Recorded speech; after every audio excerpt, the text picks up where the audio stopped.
Hollywood, le pays des rêves et des illusions. Sur le grand écran, tout semblait parfait. Des étoiles éblouissantes, des sourires taillés comme des promesses, et des histoires si lumineuses qu'elles faisaient croire au monde entier que la magie existait vraiment. Mais derrière cette lumière, un secret. Une vérité que Hollywood a passé des décennies à enterrer. Car entre les années 1930 et 1950, l'âge d'or du cinéma brillait comme un soleil. Mais un soleil capable de brûler ceux qui s'en approchaient trop près. Le public regardait Rita Hayworth danser comme un mirage, Marilyn Monroe sourire comme une apparition. Ava Gardner illuminait la pièce d'un simple regard.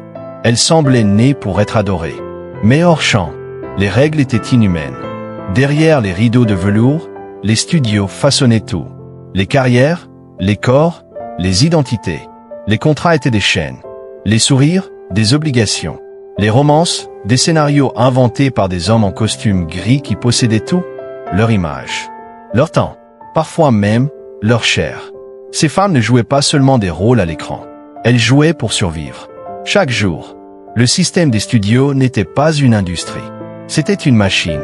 Une machine qui construisait des mythes et brisait les êtres humains. MGM, Warner Bros, Columbia, Paramount, Fox, ces noms inspiraient des rêves. Mais pour les acteurs, ils représentaient un empire omnipotent. Signer un contrat signifiait renoncer à sa liberté. Renoncer à soi-même. Les studios décidaient de tout. Les rôles, les vêtements, les interviews, les histoires d'amour, les scandales à étouffer, les vies à réécrire. Ils changeaient des noms, effaçaient des origines, inventaient des identités. Ils ne façonnaient pas seulement des carrières. Ils construisaient des personnages humains. Les stars n'étaient plus des femmes. Elles étaient des propriétés.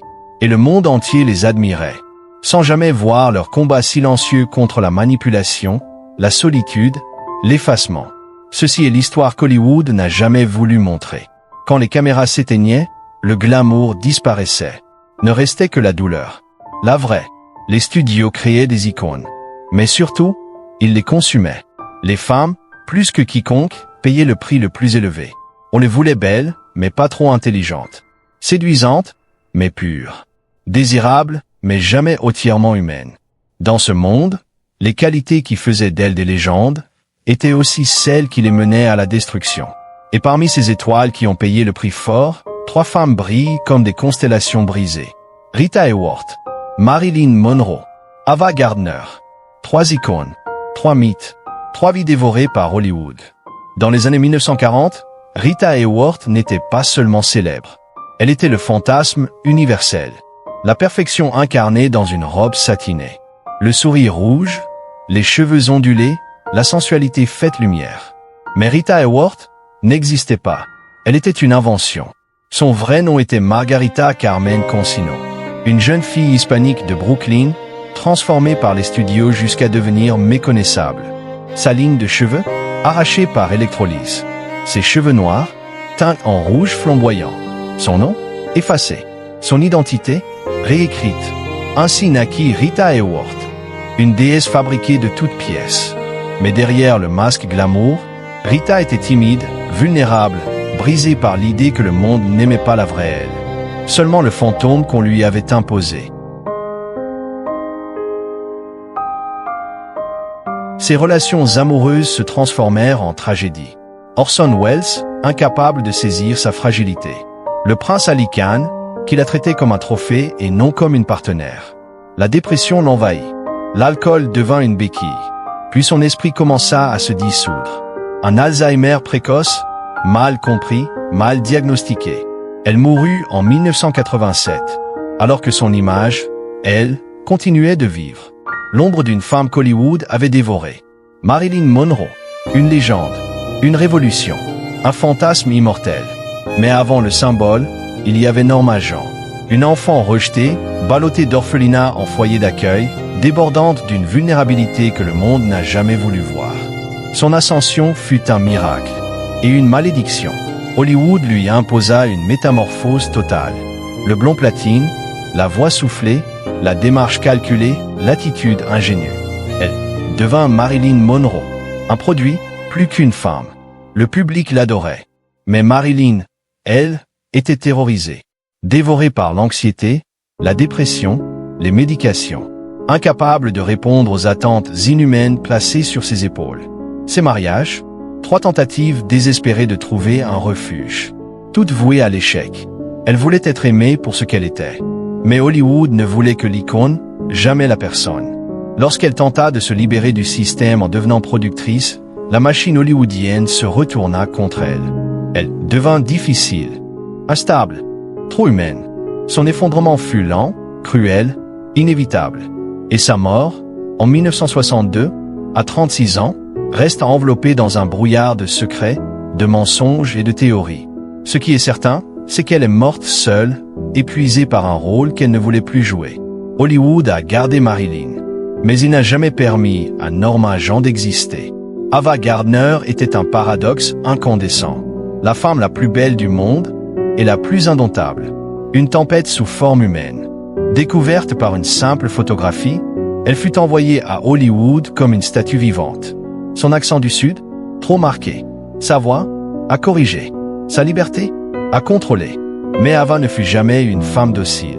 Elle riait trop fort, aimait trop librement, voulait décider pour elle-même. Un crime impardonnable dans l'Hollywood de l'époque. Ses mariages explosèrent comme des bombes. Mickey Rooney, qui la trompait à répétition. Artie Shaw, qui cherchait à la remodeler. Et Frank Sinatra, un amour aussi passionné que destructeur, qui la marqua à jamais. Elle incarna la sensualité pure à l'écran, mais derrière le rideau, elle luttait contre la solitude, l'alcool et la douleur d'être adorée pour ce qu'elle n'était pas. Ava Gardner n'a jamais été brisée. Mais Hollywood a essayé, encore et encore. Frank Sinatra, lorsqu'ils se sont rencontrés, il était encore marié et sa carrière déclinait. Elle, au contraire, était au sommet. Leur liaison a fait la une des journaux. Hollywood s'est retourné contre elle. On l'a dépeinte comme la briseuse de ménage, la tentatrice qui avait volé le crooner de l'Amérique. Ils se sont mariés en 1951. La presse ne lui a jamais pardonné. Leur relation était volcanique, passionnée, toxique, profondément codépendante. Ils se disputaient, ils buvaient. Ils s'aimaient intensément et se blessaient encore plus. Ava soutenait Sinatra émotionnellement et financièrement quand personne d'autre ne le faisait. Elle a utilisé son influence pour aider à relancer sa carrière, poussant pour qu'il soit choisi dans From Here to Eternity, rôle qui lui a valu l'Oscar. Mais au final, ce n'était pas suffisant. Ils ont divorcé en 1957. Elle ne s'est jamais remariée. Des années plus tard, quand on lui a demandé si elle regrettait d'avoir aimé Frank, elle a simplement répondu « Il était bon dans les draps, mais il était l'enfer pour le cœur ». Fuyant les projecteurs alors qu'Hollywood devenait de plus en plus froid envers les actrices vieillissantes, Ava s'est échappée. Elle a déménagé en Espagne à la fin des années 1950, adoptant une vie de semi-exil.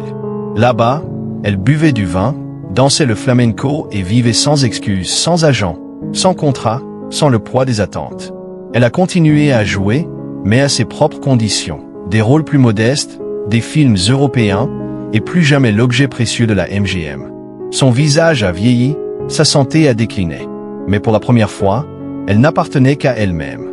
Dans ces dernières années, elle a été diagnostiquée avec un emphysème, puis a subi un AVC qui l'a laissée partiellement paralysée. Pourtant, elle refusait la pitié. Elle disait un jour, « Je suppose que mon meilleur talent, si on peut appeler ça comme ça, c'est de survivre. » Elle a vécu seule à Londres, dans un appartement modeste, loin de Beverly Hills.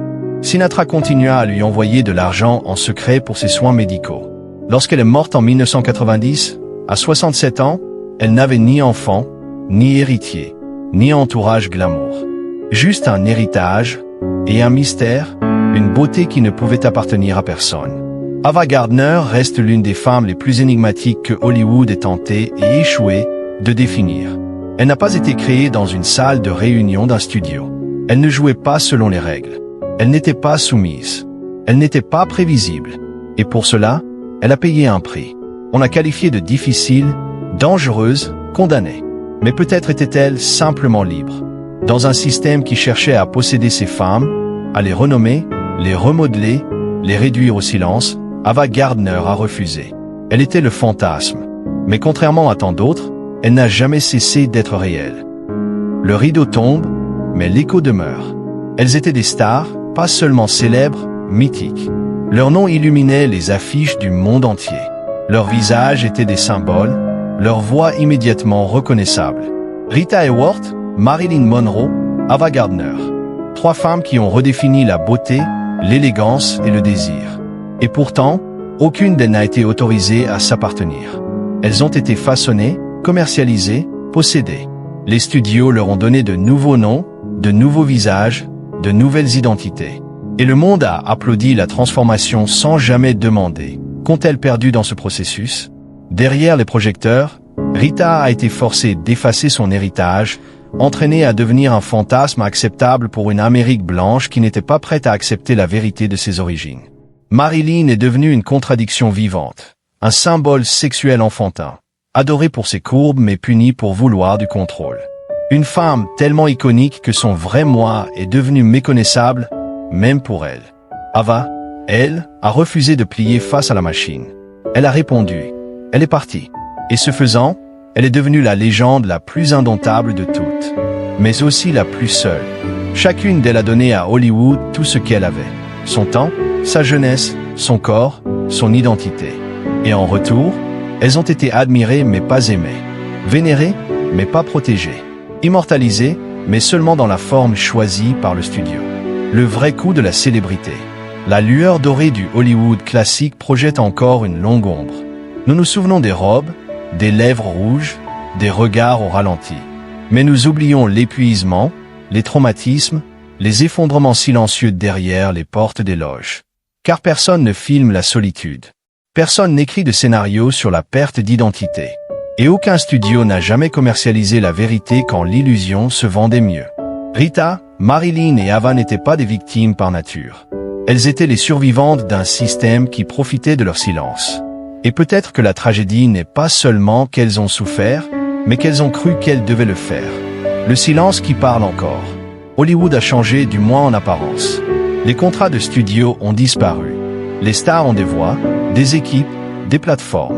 Mais le contrôle, c'est un jeu qui évolue encore aujourd'hui, derrière les filtres, les équipes de communication et les vies Instagram parfaites. La question demeure. Les stars d'aujourd'hui sont-elles libres, ou simplement mieux déguisées? Et plus troublant encore, Rita, Marilyn et Ava survivraient-elles au Hollywood d'aujourd'hui, ou seraient-elles dévorées plus vite que jamais? Un dernier murmure, alors que l'écran s'assombrit. Souviens-toi, chaque projecteur crée une ombre. Chaque icône a un prix. Et derrière chaque femme parfaite dont le monde tombe amoureux, il existe peut-être une version d'elle encore cachée. Non pas un symbole, non pas une légende, mais un être humain. Elles étaient des stars, mais elles n'ont jamais été traitées comme des personnes. Et à Hollywood, c'est peut-être le rôle le plus dangereux de tous.